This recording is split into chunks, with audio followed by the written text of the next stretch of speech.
welcome back to Aegon Learning. This is SJ from Aegon. So, നമ്മളെ കെമിസ്ട്രിയിലെ first chapter ആണ് properties of matter. പദാർത്ഥങ്ങളുടെ സ്വഭാവത്തെ പറ്റി നിങ്ങൾ already live ക്ലാസ്സുകളിൽ പഠിച്ചു കഴിഞ്ഞതാണ്.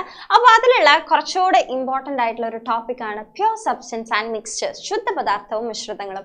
ആ ടോപ്പിക്ക് നമുക്ക് ഈ ഒരു വീഡിയോയിലൂടെ സിമ്പിളാക്കി പഠിച്ചെടുത്താലോ. എക്സാമിന് ഒരുപാട് തവണ ഒരുപാട് ക്വസ്റ്റ്യൻസ് ചോദിക്കുന്ന ഒരു പോർഷനാണ്. വളരെ ചെറിയ മാർക്കിനാണെങ്കിലും നമ്പർ ഓഫ് ക്വസ്റ്റ്യൻസ് കൂടുതലായിരിക്കും. അപ്പോൾ ഈ ടോപ്പിക് നമുക്കൊന്ന് സെറ്റ് ആക്കി എടുത്താലോ. യെസ്, എന്താണ് പ്യൂർ സബ്സ്റ്റൻസ് ആൻഡ് മിക്സ്ചേഴ്സ് എന്ന് പറയുന്നതിന് മുന്നേ എന്തായിരുന്നു matter? Anything that has mass and requires space to occupy, അല്ലെ? മാസ് ഉള്ളതും അതിനെ ഓക്യുപ്പൈ ചെയ്യാൻ സ്പേസ് ആവശ്യമായിട്ടുള്ളതിനെ മാറ്റർ എന്ന് പറയും. ഈ മാറ്ററിന്റെ കോമ്പോസിഷൻ അനുസരിച്ച്, മാറ്ററിലുള്ള പാർട്ടിക്കിൾസിനെ അനുസരിച്ച് നമുക്കതിനെ രണ്ടായിട്ട് ക്ലാസിഫൈ ചെയ്യാൻ പറ്റും. ഒന്നാമത്തതാണ് പ്യൂർ സബ്സ്റ്റൻസ്. യെസ്, ഒന്നാമത്തതാണ് പ്യൂർ സബ്സ്റ്റൻസ് ആൻഡ് രണ്ടാമത്തതാണ് മിശ്രിതങ്ങൾ. ഓക്കെ, അപ്പോൾ മാറ്ററിനെ പ്യൂർ സബ്സ്റ്റൻസ് ശുദ്ധപദാർത്ഥമായിട്ടും മിക്സ്ചേഴ്സ് മിശ്രിതമായിട്ടും ക്ലാസിഫൈ ചെയ്യാൻ പറ്റും.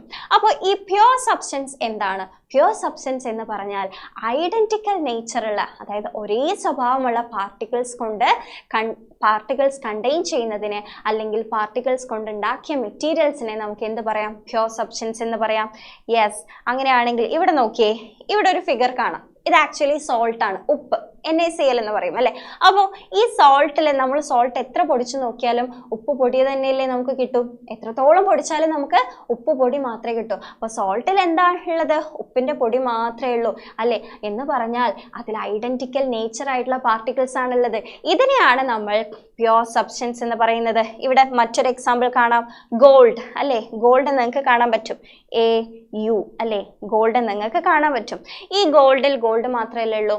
ഓർണമെന്റൽ ഗോൾഡിനെ പറ്റിയല്ല പറയുന്നത്, അതായത് പ്യൂർ ഗോൾഡ്. ഓർണമെന്റൽ ഗോൾഡിൽ അതിന്റെ പ്രോപ്പർട്ടീസ് മാറ്റാൻ വേണ്ടിയിട്ട് വേറെ മെറ്റൽസ് ലൈക്ക് കോപ്പർ ഒക്കെ ഉപയോഗിക്കും. പക്ഷേ ഇവിടെ പ്യൂർ മെറ്റൽ ആവുന്ന സമയത്ത്, പ്യൂർ ഗോൾഡ് ആവുന്ന സമയത്ത്, പ്യൂർ കോപ്പർ ആവുന്ന സമയത്ത് അതിലൊക്കെ എന്താ ഉണ്ടാവും? ഗോൾഡിൽ ഗോൾഡ് മാത്രമേ ഉണ്ടാവും, കോപ്പറിൽ കോപ്പർ മാത്രമേ ഉണ്ടാവും. അപ്പോൾ അങ്ങനെയുള്ളതിനാണ് നമ്മൾ പ്യൂർ സബ്സ്റ്റൻസ്, ഐഡന്റിക്കൽ നേച്ചറുള്ള പാർട്ടിക്കിൾസ് അല്ലെങ്കിൽ ഒരേ സ്വഭാവമുള്ള കണികകളാൽ നിർമ്മിതമായ പദാർത്ഥങ്ങളെയാണ് നമ്മൾ എന്ത് പറയുന്നത്? ശുദ്ധപദാർത്ഥങ്ങൾ എന്ന് പറയുന്നത്. ഈ ശുദ്ധപദാർത്ഥത്തിനെ നമുക്ക് രണ്ടായിട്ട് ക്ലാസിഫൈ ചെയ്യാൻ പറ്റും. ഒന്നാമത്തതാണ് എലമെന്റ്സ് അഥവാ മൂലകങ്ങൾ ആൻഡ് രണ്ടാമത്തതാണ് കോമ്പൗണ്ട്സ് അഥവാ സംയുക്തങ്ങൾ. നമുക്ക് എക്സാമ്പിൾ വെച്ച് നോക്കാം. ഒന്നാമതായിട്ട് നമുക്ക് എലമെന്റ്സ്, മൂലകങ്ങൾ നോക്കുന്ന സമയത്ത് ഇവിടെ ഇതാ സിൽവർ കാണാൻ പറ്റുന്നുണ്ട്, അല്ലെ? ഈ സിൽവർ മാത്രമേ ഉണ്ടാവും, അല്ലെ? നേരത്തെ ഗോൾഡിനെ പറ്റി പറഞ്ഞതുപോലെ തന്നെ പ്യൂർ സിൽവറിൽ സിൽവർ മാത്രമേ ഉണ്ടാവും. ഇവിടെ ഇതാ ഹീലിയത്തിന്റെ ആറ്റംസ് മാത്രമേ ഉണ്ടാവും. ഓക്സിജനിൽ ഓക്സിജന്റെ ആറ്റംസേ മാത്രമേ ഉണ്ടാവും.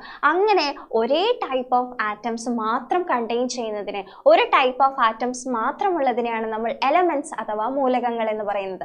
അതേസമയം കോമ്പൗണ്ട്സ് എന്ന് പറഞ്ഞാൽ നേരെ ഓപ്പോസിറ്റ് ആണ്. Different types of atoms. ഇവിടെ നോക്കാം, NaCl, സോൾട്ട് നമ്മൾ നേരത്തെ പറഞ്ഞല്ലേ. സോൾട്ടിനെ കുറച്ചുകൂടെ നമ്മൾ ഡീറ്റെയിൽഡ് ആയിട്ട് ഒബ്സർവ് ചെയ്യുന്ന സമയത്ത് നമുക്ക് എന്ത് കാണാം? സോൾട്ട് എന്ത് വെച്ചാൽ മേഡപ്പ് ആയിട്ടുള്ളത്?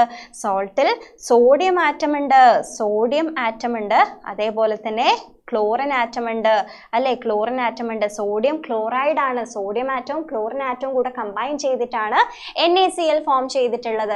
ഓക്കെ, അപ്പൊ അതിനെയാണ് നമ്മൾ എന്ത് പറയുന്നത്? സോഡിയം ക്ലോറൈഡ് എന്ന് പറയുന്നത്. അങ്ങനെ ഡിഫറെന്റ് ആറ്റംസ് കമ്പൈൻ ചെയ്യുന്നതിനെ നമ്മൾ കോമ്പൗണ്ട്സ് അഥവാ സംയുക്തങ്ങൾ എന്ന് പറയും. ഇവിടെ ഇതാ വാട്ടർ എന്ന് പറഞ്ഞാൽ നമുക്കറിയാം, പ്യൂർ വാട്ടറിൽ എന്ത് മാത്രമേ ഉണ്ടാവും? ഓക്സിജനും ഹൈഡ്രജനും മാത്രമേ ഉണ്ടാവും. ആക്ച്വലി ഓക്സിജനുമായി ഹൈഡ്രജനുമായി ഡിഫറെന്റ് ആറ്റംസ് ആയി. അപ്പൊ അതിനെ നമുക്ക് എന്ത് പറയാം?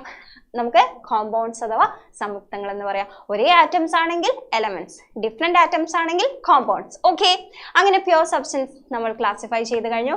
നെക്സ്റ്റ് ആണ് മിക്സ്ചേഴ്സ്, അല്ലെ? മിക്സ്ചേഴ്സിനെ ക്ലാസിഫൈ ചെയ്ത് കഴിഞ്ഞാൽ രണ്ടായിട്ട് നമുക്ക് ക്ലാസിഫൈ ചെയ്യാൻ പറ്റും. ഒന്നാമത്തതാണ് ഹോമോജീനിയസ് മിക്സ്ചർ, രണ്ടാമത്തതാണ് ഹെട്രോജീനിയസ് മിക്സ്ചർ. ഹോമോജീനിയസ് മിക്സ്ചേഴ്സ് ആണ് നമുക്ക് ഒന്നാമതായിട്ട് പറയാനുള്ളത്. ആക്ച്വലി മിക്സ്ചർ എന്ന് പറഞ്ഞാൽ എന്തായിരുന്നു? മിശ്രിതങ്ങൾ. അതായത് നമുക്ക് കേൾക്കുമ്പോൾ തന്നെ അറിയാം, ഒരുപാട് എക്സ്പ്ലെയിൻ ചെയ്യേണ്ട ആവശ്യമില്ല. നമ്മൾ ബേക്കറിയിൽ നിന്ന് മിക്സ്ചർ കഴിക്കാറുണ്ടല്ലോ, അതിൽ ഒരുപാട് ടൈപ്പ് ഓഫ് പാർട്ടിക്കിൾസ് ഉണ്ടല്ലോ. ഇതിനെയാണ് നമ്മൾ മിക്സ്ചേഴ്സ് എന്ന് പറയാം. അപ്പോൾ ഈ മിക്സ്ചേഴ്സ് എന്ന് പറയുമ്പോൾ കൂടുതൽ എക്സാമ്പിൾസ് ബിരിയാണി അല്ലേ, ഇവിടെ നിങ്ങൾക്ക് കാണാം ഫ്രൂട്ട് സലാഡ്. ഇതിലൊക്കെ എന്താണ് ഡിഫറെൻറ്റ് ടൈപ്പ് ഓഫ് സാധനങ്ങൾ കമ്പൈൻ ചെയ്യുന്നുണ്ട് അല്ലേ, ഡിഫറെൻറ്റ് സബ്സ്റ്റൻസ് കമ്പൈൻ ചെയ്തിട്ടാണ് മിശ്രിതങ്ങൾ മിക്സ്ചേഴ്സ് ആയിട്ട് മാറുന്നത്. ഇവിടെ വേറൊരു എക്സാമ്പിൾ കണ്ടോ, സോപ്പ് കണ്ടോ അല്ലേ, സോപ്പിലും ഒരുപാട് ടൈപ്പ് ഓഫ് കോമ്പോണൻസ് ഉണ്ട്. യെസ്, നിങ്ങൾക്ക് എപ്പോഴും കൺഫ്യൂഷൻ വരുന്ന ഒരാളാണ് ഇവിടെ ഉള്ളത് മിൽക്ക്. മിൽക്ക് ആക്ച്വലി കാണുന്ന സമയത്ത് പ്യുവർ സബ്സ്റ്റൻസ് ആയിട്ട് തോന്നുമെങ്കിലും മിൽക്കിൽ വാട്ടർ ഉണ്ട്, ഫാറ്റ് ഉണ്ട്, പല മിനറൽസ് ഉണ്ട്.